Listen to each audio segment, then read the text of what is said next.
The advertisements. Buy this, buy that, have this, have that. If you buy this car, your life will be so good. You drink this drink, you will be happy, you will be dancing, you will be smiling. Is that the reality? Do you really think if you drink this soft drink with all that sugar, you're going to look like those people in the advert? You know how they look? They're young, they're beautiful, they're smiling, their teeth are sparkling. Yes? You think that's the reality? No. If you drink too many soft drinks, you get fat and your teeth fall out. That's what really happens, but that's not what they tell you in the advertisement.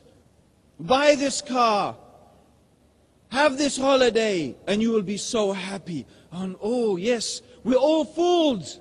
We're all taken in.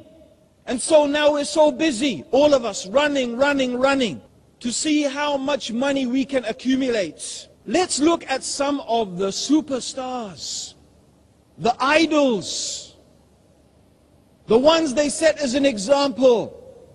You know, these are the ones you want to be like. Do any of you remember or have heard of someone called Marilyn Monroe? Yeah, you all heard of her? Okay, you haven't forgotten about her. She's a famous movie star, model. They called her a goddess in the 1960s. So, what was she lacking? Wasn't she, at least according to so many people, wasn't she beautiful? Yeah? And wasn't she famous? Yes? And wasn't she rich? How did she die? She killed herself. If beauty and fame and wealth is going to make you happy, how come she killed herself? How about Elvis Presley? You heard of him? The king of rock and roll. Huh? Wasn't he good looking? Wasn't he famous? Huh? And wasn't he rich? So what was he missing? How did he die? You know how he died? He died because he was taking so many drugs. He was taking drugs to get him up in the morning. Drugs to cheer him up when he was feeling bad. Drugs to make him go to sleep when he's feeling too excited. He was an addicted to pharmaceutical drugs. He died at the early age of, 42 or 40 or something like that. And you will find again and again and again stories of unhappiness, stories of confusion, stories of misery, stories of desperation. So if wealth equals happiness, like they keep telling us, how come so many people who have got so much money are not happy? In fact, they are miserable. You know what they are doing? They are selling us a lie. Just like those advertisements. Most of them are lies. They're based on lies. Falsehood. Trying to make you believe something that is not true. But in the meantime, we are all caught up in this. Because it looks exciting. It looks fun. It looks like we want to do that. That's the lifestyle. The girls, the drink, the music. Oh, isn't it so much fun? I want to be there. I want to be doing that. That's how we think. The media is very, very powerful in making you think. Think about it. Why do people dress the way they do? Why do they wear this type of shirt, this type of dress, this type of makeup, this type of haircut? I'll give you an example. My wife bought a dress last year for £46 from a designer. This designer happens to be the person who designs clothes for Kate Middleton. Who, you know now who Kate Middleton is, right? Okay, she's going to be marrying Prince William, right? And my wife, now since the announcement of the engagement, my wife's a fanatic eBayer, right? She put this dress on eBay. Take a guess how much she sold that, and she mentioned designer to Kate Middleton in her very clever advertising thing. Guess how much she sold the dress for? Take a guess. Huh?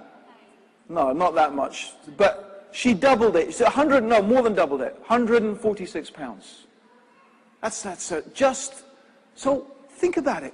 What made people think that this dress was worth buying? This is the influence and the power of the media. But isn't the media responsible for selling us things? Doesn't most of the revenue of the media come from advertising? And the advertising is encouraging us, buy this, buy that, have this, have that. What does that say about the way we are being taught to think, or perhaps not think as a society? It's quite scary if you allow yourself to sit down and ponder over that, those influences. So now we're so busy, all of us, running, to see how much money we can accumulate. The girls, the drink, the music. Oh, isn't it so much fun? They are selling us a lie. That by buying this and having this and purchasing that and having this holiday there and having this car and having all of these things, by having all of these things, you will be happy, you will be complete, your life will be successful. But how do we define success? Success is defined for us by this propagation machine. Every time we turn on the TV, every time we listen to the radio, we open the internet, we walk down the street, we see the advertisements, we open a newspaper, we open a magazine, we are being exposed to this indoctrination process. That's the dangerous thing, brothers and sisters. That is not our deen. I'm not saying, don't misunderstand me, that you can't have a good job or have a nice car or whatever. I'm not saying those things, so don't misunderstand. But the important thing you must understand is it is not our deen. That is not our deen. Don't allow yourself to be indoctrinated with a false definition of success. As you take the internal, the inner journey, the journey within yourself, and you start to take that path, you start to explore that realm, you will know. You don't even have to be a Muslim to realize this. You will realize that happiness in reality is a state, an internal state. It really is so obvious. It's so obvious. It's ridiculous. But you know, even some of us who are intelligent and educated, we haven't quite grasped it. What makes you happy? What makes a human being truly happy and at peace and content? Of course, as a Muslim, we believe that what brings true happiness, true peace, true contentment is that we know the reason for which we have been created, and that we fulfill that created purpose, that we submit and surrender ourselves to our Lord and our Creator, and that we follow the guidance that Allah has given to us in the Qur'an and through the example of His Messenger Muhammad, may Allah's peace and blessings be upon him. So this is really in reality success. Because if you have that, you have everything. If you don't have that, you have nothing.